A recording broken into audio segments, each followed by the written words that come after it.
এগুলো খুব খারাপ অভ্যাস। আরেকজনকে কাফের বলা, মুশরিক বলা। আপনি যদি কাউরে কাফের বলেন, সে যদি কাফের না হয় আপনি নিজেই কাফের হয়ে যাবেন।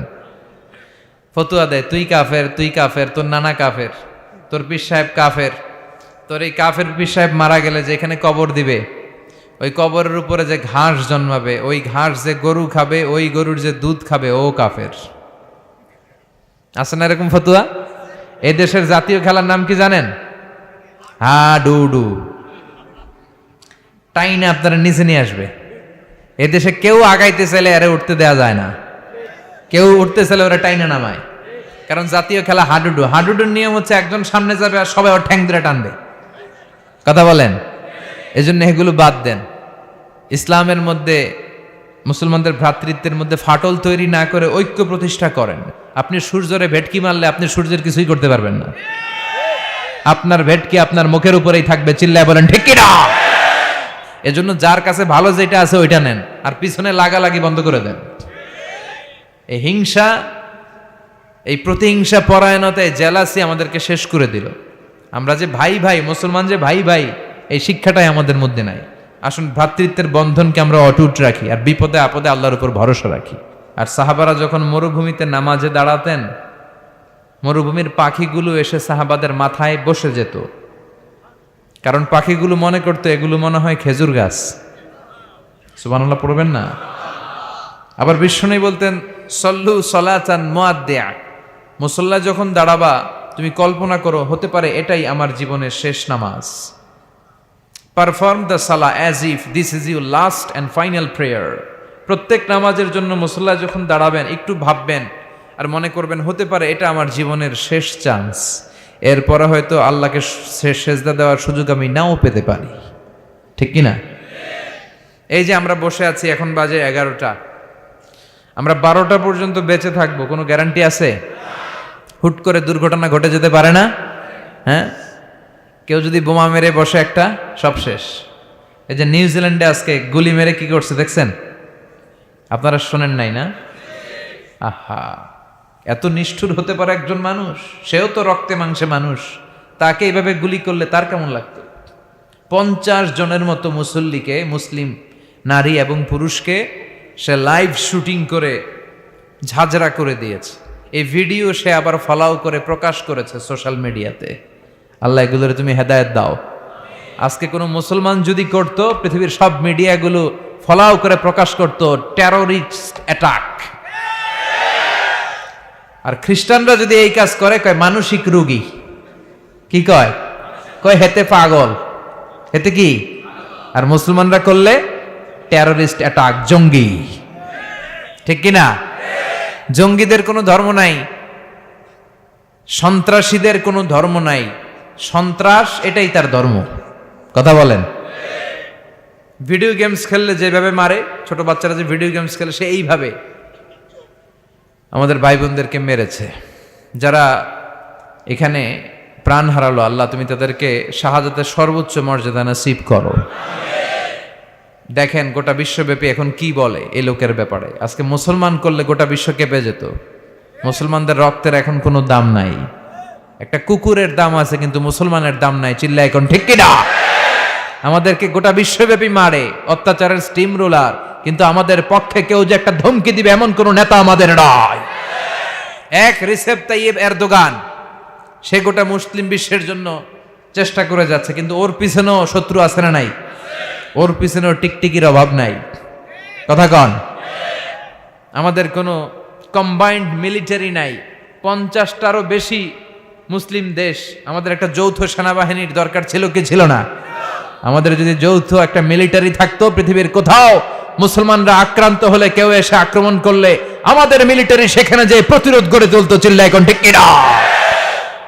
লিডারশিপ নাই, সেন্ট্রাল লিডারশিপ নাই, আমাদের কেন্দ্রীয় কোনো মিলিটারি নাই। গোটা বিশ্বব্যাপী আমরা মার খাই। উই আর ওয়েটিং ফর আল ইমাম আল মাহাদি। ইমাম মাহাদি আসার আগ পর্যন্ত কেউ আমাদেরকে একত্রিত করতে পারবে না।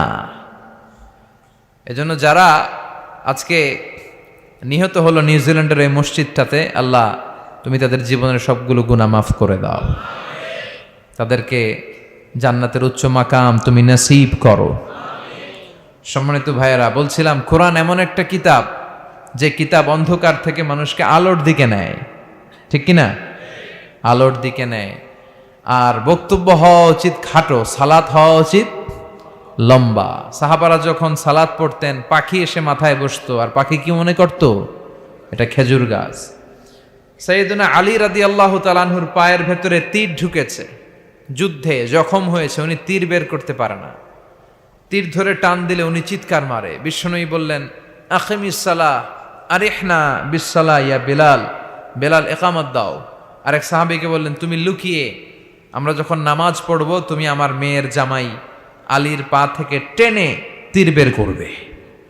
বিষ্ণুবী যা বললেন সে তাই করলো। নামাজ চলা অবস্থায় সাইয়েদনা আলীর পায়ের কাছে যে টেনে তীর বের করেছে, ফিনকি দিয়ে রক্ত বেরিয়েছে, কিন্তু সাইয়েদনা আলী টের পায় নাই। উনিও নামাজ পড়ে, আমরাও নামাজ পড়ি, আমাদের নামাজের মধ্যে কোনো খুশু নাই, খুদু নাই।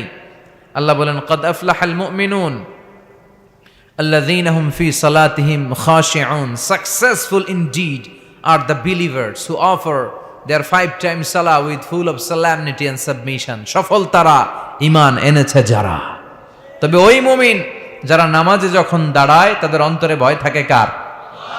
আমাদের নামাজে তাড়াহুড়ো আছে না নাই? অনেকে দেখবেন যে রুকু থেকে সোজা হয়ে দাঁড়ানো এটা ওয়াজিব, অনেকে রুকু থেকে কোন রকম মাথা তুলে সেজদায় দৌড় মারে। 2 সেজদার মাঝখানে ধীরস্থির ভাবে বসা ওয়াজিব, অনেকে একটা সেজদা দিয়ে কোন রকম মাথা তুলে আরেক সেজদায় দৌড় মারে। আছে না নাই? টেকনাফে বোধহয় এগুলো নাই, আছে? এগুলো করা যাবে? ধীরস্থির ভাবে বিশ্বনবী সালাত পড়তে বলেছেন। এমনকি একামত দিয়েছে, জামাত শুরু হয়েছে, ওই জামাত ধরার জন্য দৌড়িয়ে যে নামাজ পড়া যাবে। নো রাশিং ইন সালাত, নো হ্যাস্টিনেস ইন সালাত। সালাতে তাড়াহুড়ো নাই, সালাতে আছে ধীরস্থিরতা, রিল্যাক্স। সালাত মানে কি? রিল্যাক্স করবেন আপনি, আরামসে দাঁড়াবেন, আরামসে রুকু করবেন। বিষ্ণু বলেছেন, ইদা উকিমাতিস সালাহ, যখন নামাজের একামত হয়ে যায়, ফালা তাআতুহা তাসআউন, তোমরা দৌড়ে দৌড়ে সালাতে যেও না। ওয়া আতুহা তামশুন, হেঁটে হেঁটে যাবা। একামত হইছে, দৌড় দিবা না, হেঁটে হেঁটে। ফামা আদরাকতুম ফাসাল্লু, যতটুকু যে পাবে ততটুকু পড়বে। ওমা ফাতাকুম ফাআতিম্মু, যেটা ছুটে যাবে পরে নিজে নিজে পড়বে। কবুল করে নেবে কে?